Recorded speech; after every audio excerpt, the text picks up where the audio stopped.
नामकरण किया। आगे फिर एकादशी व्रत की कथा आती है। कितने लोग एकादशी व्रत करते हैं? सांची वारे बताओ, इतने लोग करते हैं? बंधुओं, एकादशी क्या है? अनेक भाव हैं, पर हमारी दृष्टि में एकादशी वैष्णवों की करवा चौथ है।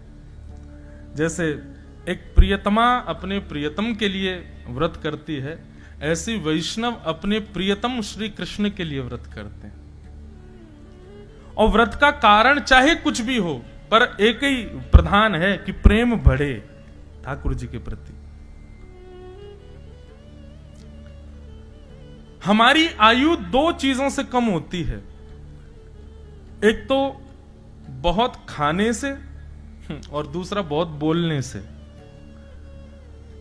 दो चीजों से आयु पर असर पड़ता है। जितना ज्यादा खाओगे उतनी जल्दी आप अलविदा कह जाओगे, और जितना ज्यादा चपड़ चपड़ संसार की बातें करोगे उतनी जल्दी आयु आपकी कम होगी।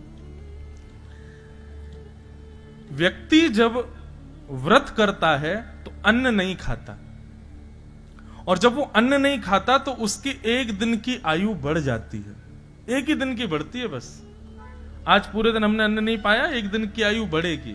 लेकिन एकादशी व्रत करने वाले वैष्णव पूरे एक दिन अन्न नहीं पाते, और अन्न किस लिए नहीं पाते? बोले ठाकुर जी के लिए नहीं पाते। तो उसका अभिप्राय ये होता है कि एकादशी व्रत करने वाला एक दिन की आयु जो उसको मिली वो ठाकुर जी को अर्पित कर देता है, भगवत चरणों में अर्पित कर देता। बोले प्रभु मुझे नहीं चाहिए, बस ऐसा कर दो, मेरे अब शेष दिन जो हैं, जितनी एकादशी मैंने करी गिन लेना, उतनी एकादशी मतलब उतने दिन ठाकुर जी के हो गए मेरे जीवन के। कई लोग कहते महाराज जी एकादशी का उद्यापन कर लें। उद्यापन का मतलब हो जाता है कि फिर उसके बाद एकादशी ना करो तो चलेगा। मुझे ऐसा लगता है कि क्यों करना है?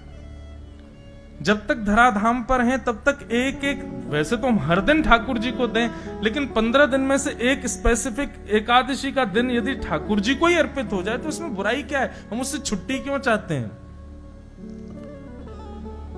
अब मेरी बात सुन के कहीं जिसका होने वाला हो उद्यापन वो बंद मत कर देना, कर लो, पर जिनका अभी मन नहीं बना है उद्यापन करने का वो करना नहीं।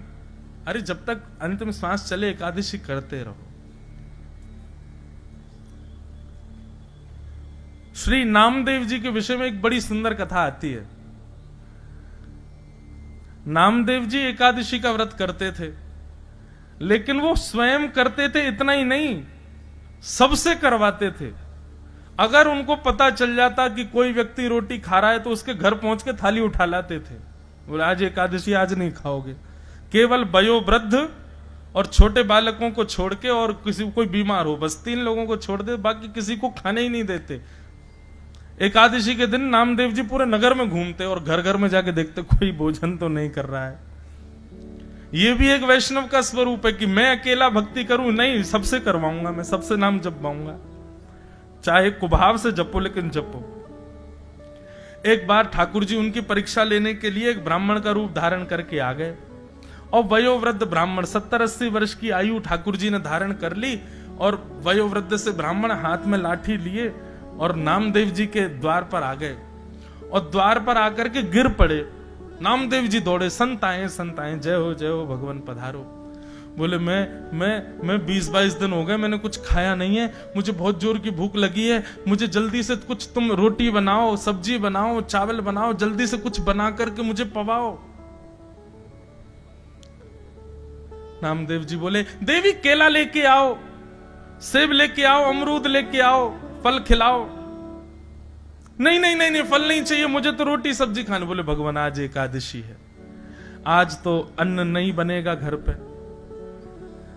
बोले अरे तुम लोग मत खाओ, मुझे तो खिला दो। बोले नहीं भगवान आप भी मत खाओ। बोले मेरे प्राण निकल जाएंगे, वयोवृद्ध 70-80 वर्ष की आयु है मेरी, ऐसा मत करो मेरे साथ।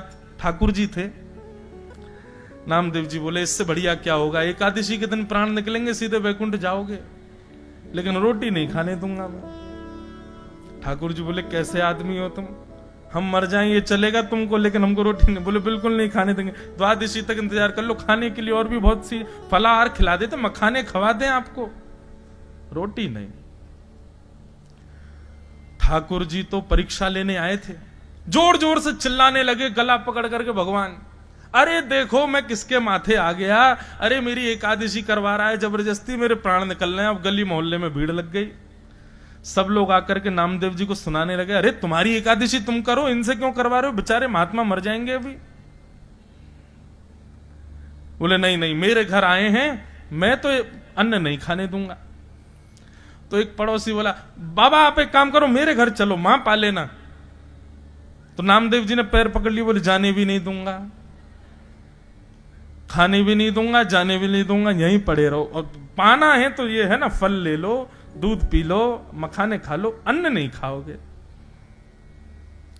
गांव के लोग सब गालियां देने लगे, महाराज नामदेव जी से कहने लगे, ये कैसी भक्ति तुम्हारी, एक व्यक्ति के प्राण निकले जा रहे हैं और तुम अपने नियम उस पर थोप रहे हो।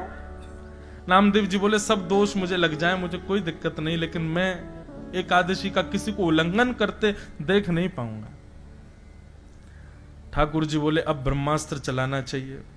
अभी तक तो ठाकुर जी तड़प रहे थे, अब ऐसे स्थिति हो गई और निकले प्राण, निकले मेरे प्राण निकले, बस बस निकलने वाले हैं, आहा अब तो मेरा हाथ पांव कांप रहे, अरे मेरे प्राण निकलने वाले हैं। सब मोहल्ले के लोग कह रहे, नामदेव मान जाओ, बेचारों को कुछ पाने दो। नामदेव जी बोले, नहीं नहीं भैया, एकादशी फल खिला दो।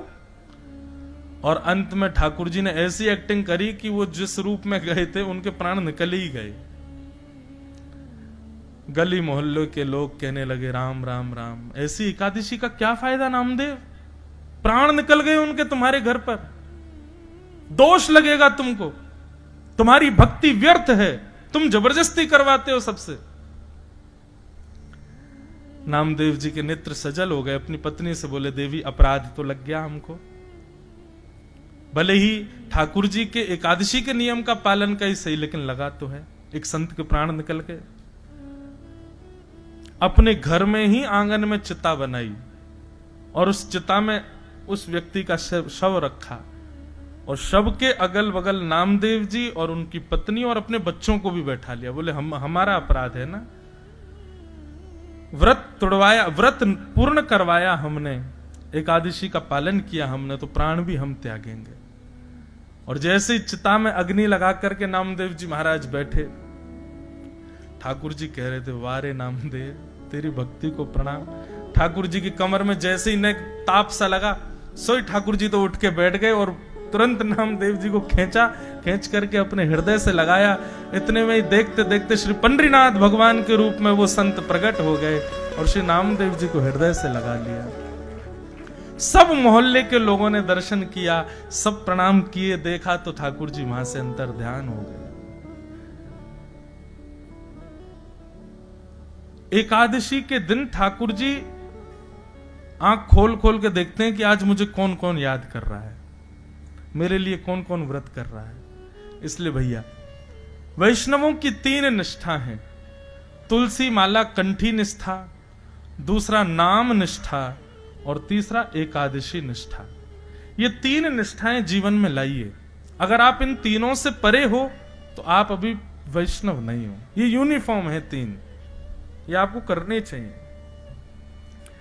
एकादशी व्रत का महात्म्य बताया गया।